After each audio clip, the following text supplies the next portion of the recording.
Pour sa part, la ministre des Finances a présenté au Conseil une offre de financement pour la fourniture et la livraison en urgence de produits de première nécessité dans les zones fragilisées.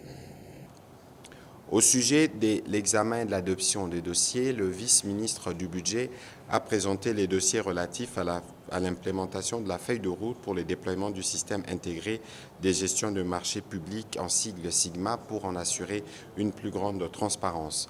Au sujet de l'examen et de l'adoption des textes, 2 textes ont été présentés par le vice-ministre de la Justice et garde des Sceaux.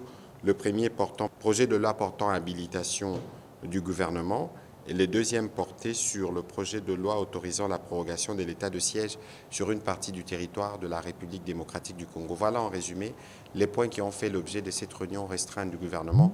Le compte-rendu suivra pour la presse écrite et pour ceux qui auront besoin d'avoir des données plus détaillées. Merci.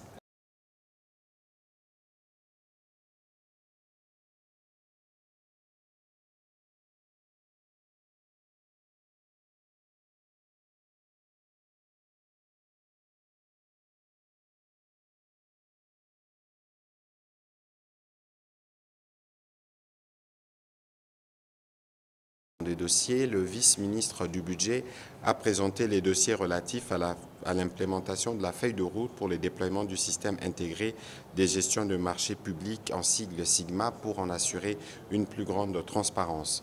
Au sujet de l'examen et de l'adoption des textes, 2 textes ont été présentés par le vice-ministre de la Justice et garde des Sceaux.